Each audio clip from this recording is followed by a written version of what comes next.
Jim Morrison está vivo. La duda regresa tras la proyección de este documental llamado Antes del Final, en busca de Jim Morrison, que examina las teorías sobre su muerte y lo que realmente se sabe del caso. Pero para mí, la mejor opinión siempre es la tuya. Por eso hoy abordaremos juntos esta gran teoría que sigue viva hasta nuestros días. ¿El Rey Lagarto camina entre nosotros aún? Bienvenido de Escucha Escucha.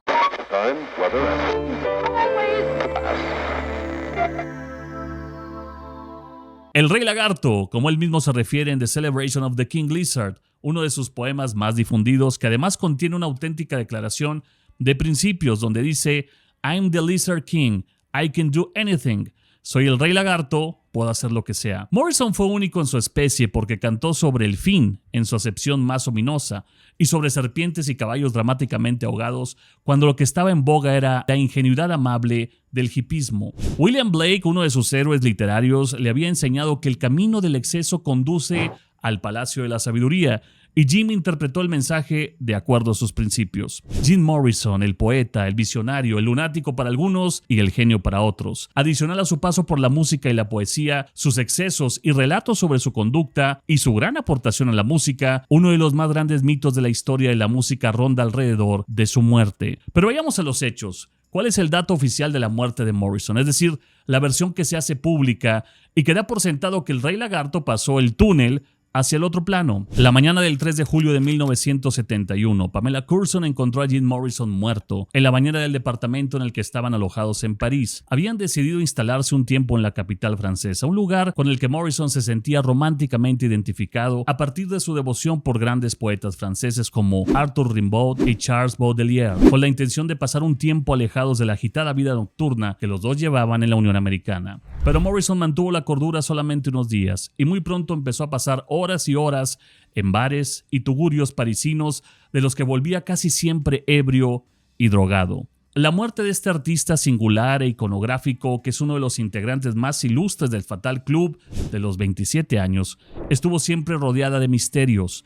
A lo largo de los años hubo decenas de teorías al respecto, muchas de ellas disparatadas totalmente. La versión oficial dice que la noche previa a su deceso, Morrison vomitó una pequeña cantidad de sangre, algo que ya le había ocurrido anteriormente, y que entonces no alarmó demasiado a su novia, que siguió durmiendo. Jim había decidido darse un baño de inmersión, pero unas horas más tarde, a las 5 de la mañana, Pam se dio cuenta de que aún no había regresado al dormitorio y se levantó para ver qué estaba ocurriendo. Lo encontró en la bañera con los brazos apoyados en los bordes y, según revelara un tiempo después, una sonrisa infantil dibujada en los labios que en primera instancia le hizo pensar en una de las bromas pesadas que Jim solía gastarle. Las historias se empezaron a tejer. Una vez que la noticia apareció en los medios, fueron el resultado de maquinaciones que suelen generarse alrededor de personajes populares con vidas tan extravagantes y también de algunas actitudes un poco confusas, en base a las declaraciones que Pamela combinó con su manager Bill Siddons y que empezaron a confundir a los medios. Primeramente, al comunicar el fallecimiento de Morrison 6 días después de lo ocurrido,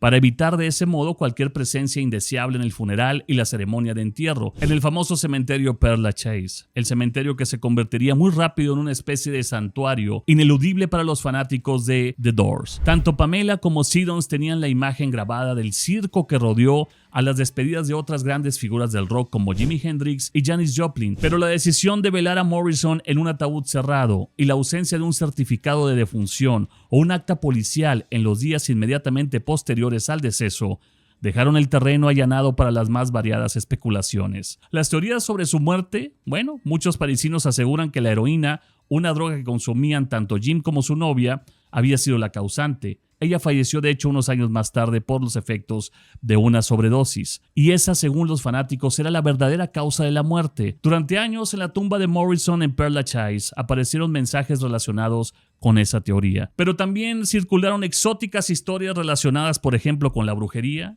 o conspiraciones políticas, urdidas por enemigos de la contracultura de fines de los 60, de la que Morrison se había vuelto un símbolo indudable. También hay algunos que siguen hablando hasta el día de hoy de que Morrison realmente se quitó la vida, se suicidó. Y es cierto que en los últimos años del artista habían tenido una intensidad que pocos cuerpos pueden tolerar. Es probable que Jim no haya querido quitarse la vida expresamente esa madrugada, pero sus conductas patológicas eran claramente un camino con un solo destino, la muerte. En 2007, Sam Bernet, periodista francés y amigo del cantante, publicó un libro en el que aseguraba que Morrison murió tras consumir heroína en el baño de un bar y fue trasladado ya muerto por los dos hombres que le vendieron la droga. Bernet en ese entonces era el gerente del famoso Rock and Roll Circus, un bar que frecuentaban los Beatles, los Rolling Stones, Pink Floyd, Eric Clapton y Jimi Hendrix. También un lugar habitual, sobre todo a altas horas de la noche, de Jim Morrison. Durante muchos años, varios fanáticos de Morrison han visitado su tumba en el mítico cementerio francés Père Lachaise, en donde por cierto dicen que de noche salen de sus tumbas y platican personajes como el pianista Frédéric Chopin o el escritor Oscar Wilde y Morrison. No me imagino esas pláticas más que interesantes, qué locura, pero ese es otro tema. Volviendo al tema principal, muchos de estos fanáticos por años decían que al visitar la tumba de Morrison sentían que una figura a lo lejos los observaba, una especie de trabajador o cuidador del cementerio, y que cuando algunos de ellos lo querían abordar para platicar con él, simplemente huía del lugar. Hoy día, uno de los más grandes mitos o teorías de conspiración que giran en torno de una gran personalidad es sin duda la muerte de James Douglas Morrison, o más bien, que realmente no murió. El mismo Ray Manzarek lo diría de esta manera: si existe un tipo capaz de escenificar su propia muerte, creando un certificado de muerte ridículo y pagándole para eso a un doctor francés, poner un saco de 150 libras dentro del ataúd y desaparecer alguna parte de este planeta, África, quién sabe, ese tipo es Jim Morrison. Él sí sería capaz de llevar todo esto a buen puerto, dijo alguna vez Ray Manzarek, el famoso tecladista de los Doors. Recientemente el rumor ha tomado más fuerza que nunca, a más de 50 años de su muerte, por un nuevo documental que revive la hipótesis de que el cantante, poeta y rockero pudo haber fingido su fallecimiento para escapar de la fama, convirtiéndose en un trabajador de mantenimiento. El documental Before the End, Searching for Jim Morrison, antes del final, en búsqueda de Jim Morrison, dirigido por Jeff Finn, llega como una nueva propuesta para desentrañar las interrogaciones que aún giran alrededor de su trágica muerte. Finn no solo investiga las circunstancias de la muerte de Morrison, sino que también pone en duda la versión oficial. A lo largo de los años han circulado rumores sobre la posibilidad de que Morrison haya fingido su muerte, buscando escapar del asedio de la fama y de la vida pública. En Before the End se investigan nuevas teorías y revelaciones que reavivan el debate sobre lo que realmente ocurrió aquella fatídica noche en París. Su muerte a tan temprana edad empezó a levantar sospechas y a generar preguntas. ¿Fue realmente un accidente? ¿Se vio presionado por la fama y quiso escapar? ¿Realmente está muerto?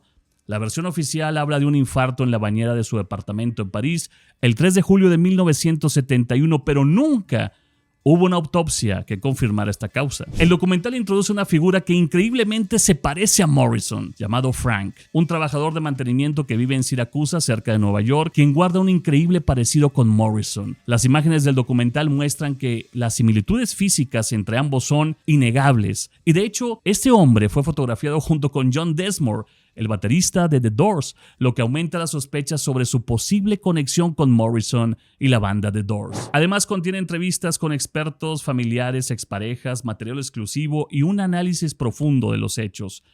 Todo esto conforma este documental que invita al espectador a cuestionarse sobre la realidad detrás de la muerte de Morrison. ¿Fue realmente un trágico accidente o todo fue parte de una meticulosa farsa? La respuesta sigue siendo incierta, pero este documental da otras versiones y nuevas informaciones con la idea de reconstruir su muerte y tratar de aclarar lo que ocurrió realmente en París en 1971. Al final del día, este documental no llega a conclusiones oficiales. Presenta una serie de supuestas evidencias y datos, pero deja la pregunta abierta para que el espectador haga sus propias conclusiones. Hay varias teorías de la conspiración en la música muy famosas. Por ejemplo, que Elvis planeó y vio su propio funeral, que Paul McCartney no es él, sino un doble, ya que Paul habría muerto en un accidente automovilístico en 1966. Y la más reciente, que Michael Jackson estuvo entre el público que asistió a su funeral y planea su regreso a la música, y es actualmente la mente maestra detrás del músico The Weeknd. De hecho, se dice que aparece en algunos de sus videos de forma oculta. Pero esas serán otras historias que pronto vamos a compartir contigo. La única realidad que podemos confirmar al día de hoy es que Jim Morrison sigue vivo, sí, a través de su gran legado a la música y el arte en general. ¿Tú qué opinas? Comparte tus comentarios con nosotros y sé parte de Escucha Escucha.